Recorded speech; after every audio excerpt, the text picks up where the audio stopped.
वो ज्यादा विवादित ही हो रही है। उसके अगेंस्ट में मजा लेते हैं। मुझे लगता है कि पारिवारिक मामला है। पवन जी को तो मैं यही कहूंगी कि जो घर के मामले हैं वो घर में रहे। तो मियाँ बीवी का झगड़ा है, अपना समझा ले, सुलझाए। राजनीति कर रही है, इस पे क्या कुछ कहेंगे? अगर वो सिर्फ पॉलिटिक्स की वजह से कर रही है तो वो ठीक नहीं है। बच्चा के लिए दवाई खिलाया जाता था, अबॉर्शन कराया जाता था। झूठ बोल रही होगी, मैं ये मानती नहीं हूँ। महिलाओं का सम्मान करना, मैंने ज्योति जी से मेरी हमेशा बातचीत तब रही है। पवन जी को जितना सपोर्ट किया है वो मैंने अपनी आंखों से देखा हुआ है।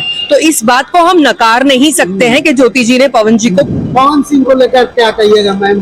काफी विवाद चल रहा है, ज्योति सिंह आरोप लगा रही है एक तरफ, पवन सिंह एक तरफ आरोप लगा रहे हैं। जी, सारी चीजें देख रहे हैं। मुझे लगता है कि देखिए, मियाँ बीवी का झगड़ा है और मैं यही कोशिश करती हूँ और माता रानी से भी प्रे करती हूँ कि उनके बीच के जो डिफरेंसेस है वो मिट जाए। लगता तो नहीं है जिस तरीके से चीजें आगे बढ़ रही हैं वो ज्यादा विवादित ही हो रही है। लेकिन मुझे लगता है कि सब लोग जो उसके अगेंस्ट में मजा लेते हैं, मुझे लगता है कि पारिवारिक मामला है और उन दोनों को शांति से उसको कैसे मतलब सॉल्व करना है वो उनके ऊपर हमको छोड़ना चाहिए।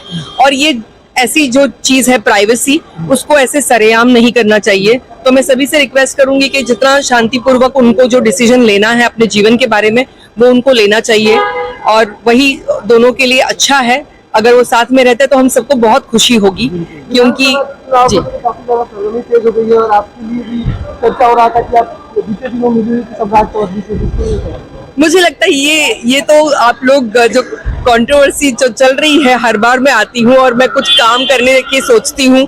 बाढ़ ग्रस्त जब भी कहीं पहुंचती हूँ तो लगता है कि क्या ये उसी दिशा में जा रहा है। तो मैं आप लोगों से यही कहूंगी कि उस दिशा में तो नहीं जा रहा है।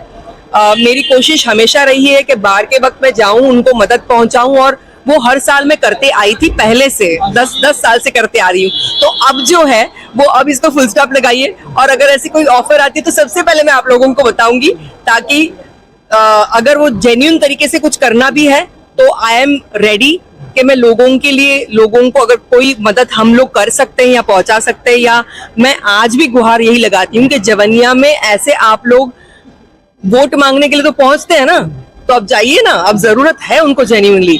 आपको वोट तभी देंगे ना जब आप उनके लिए कुछ करोगे। इस वक्त उनको जरूरत है, आप लोग इस वक्त उनके लिए कुछ करेंगे तो हो सकता है कि आपको। क्या कुछ सलाह रहेगा मैम?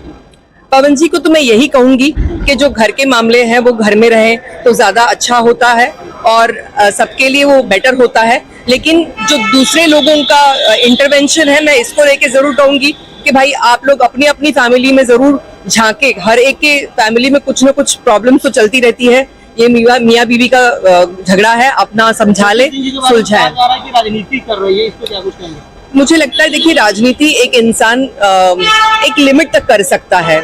मैं सबसे पहले प्रायोरिटी ये रखती हूँ कि वो एक औरत है और औरत का सम्मान करना सबके लिए बहुत जरूरी है। और अगर ये चीज को हम अन्यथा ना लेके उनकी तकलीफ को समझने की कोशिश करें तो वो ज्यादा बेटर रहेगा। लेकिन हाँ, अगर वो सिर्फ पॉलिटिक्स के वजह से कर रही है तो वो ठीक नहीं है। लेकिन मैं नहीं सोचती हूँ ऐसा कि वो पॉलिटिक्स के लिए कर रही हूँ। कई आरोप लगा रही है, बच्चा के लिए दवाई खिलाया जाता था, अबॉर्शन कराया जाता था, आप देख रहे हैं। देखो, जेन्युइनली मुझे इसका आइडिया, हाँ, पवन सिंह भी एक तरफ कह रहे हैं कि हमारा भी इच्छा करता है कि मेरा बेटा दरवाजा खोले, चाहे मेरी बीवी खोले, चाहे कोई भी, लेकिन उनकी माँ खोलती है, बुढ़ी माँ, चाहे स्टाफ खोलता है। लेकिन ज्योति सिंह का कहना है कि खुद दवाई खिलाते थे। देखिए, मुझे इसका अंदाजा नहीं है कि इसमें कितनी सत्यता है, तो इस पे कोई कमेंट करना मेरे लिए बड़ा डिफिकल्ट होगा जब तक मैं सच्चाई ना जानूं। ये बड़ा घोर अपराध होगा अगर इस तरीके की कोई भी घृण कृत्य को कोई मर्द करता है। तो मुझे लगता है कि बहुत बड़ा आरोप है और इसकी सच्चाई जाननी बहुत जरूरी है। तो बात की तह तक पहुंचेंगे तभी इसकी सत्यता पता चलेगी। और मुझे लगता है कि सत्यता जाने बगैर कोई भी चीज का रिएक्शन देना ठीक नहीं होगा। एज अ महिला मैंने कहा कि एक महिला के पॉइंट ऑफ व्यू से कभी भी वो झूठ बोल रही होगी, मैं ये मानती नहीं हूँ। महिलाओं का सम्मान करना मैं बहुत इम्पोर्टेंट है समझती हूँ और इस चीज को मैं दिल से फील करती हूँ।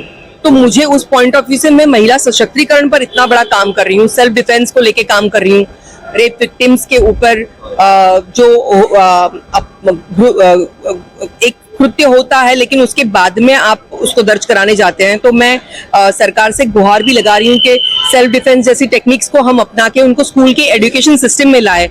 तो जब मैं ये बातों को रखती हूँ तो 100% मैं एक स्ट्रॉन्ग फेमिनिस्ट हूँ और महिला के हमेशा साथ में रह के उनके अधिकारों के लिए, वो मेरे पिक्चरों में हो या मेरे हर रोज के व्यवहार में हो, ये बहुत लोगों को स्ट्रांगली दिखाई देता है कि मैं कितनी स्ट्रांग फेमिनिस्ट हूँ।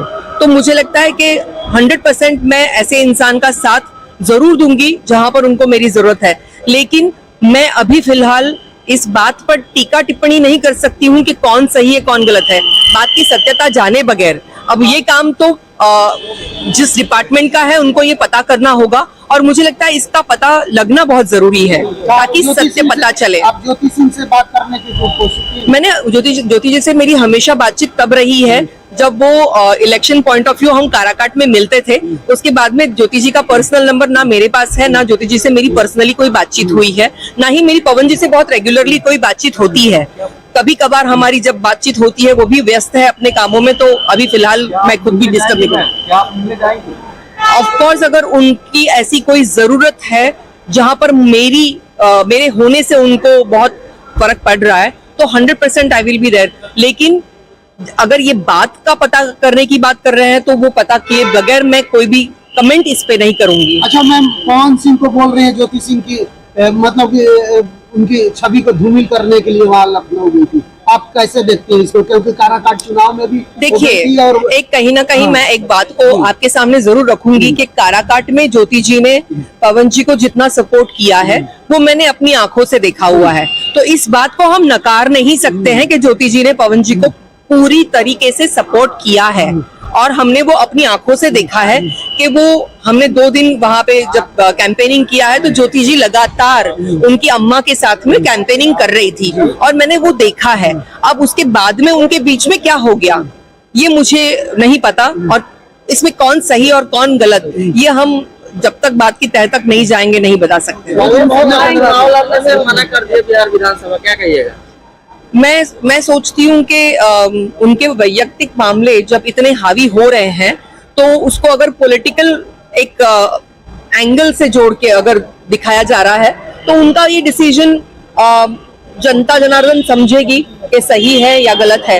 अगर वो इतना बड़ा स्टेप ले रहे हैं तो उसमें बातों में कुछ चीजें रही होंगी जिसके वजह से वो ये डिसीजन ले रहे हैं और मुझे लगता है कि बड़ा दुर्भाग्य है पवन जी का इस मामले में। मुझे लगता है पॉलिटिक्स को लेके, क्योंकि जब भी वो उतरे हैं कोई ना कोई मामला ऐसा सामने आके खड़ा हो जाता है कि उनको फाइनली बैकआउट करना पड़ जा रहा है। तो हो सकता है वो जितने अच्छे एक्टर और सिंगर काम करेंगे, मुझे लगता है शायद पॉलिटिकल कुछ अंदेशा दे रहे हैं कि भगवान बोल रहे हैं कि भाई आप स्टार प्रचारक और ऐसे आप अच्छे लगते हो और लोगों के बीच में गाते हुए अच्छे लगते हो, शायद पॉलिटिक्स आपका it's not your cup of T possibly.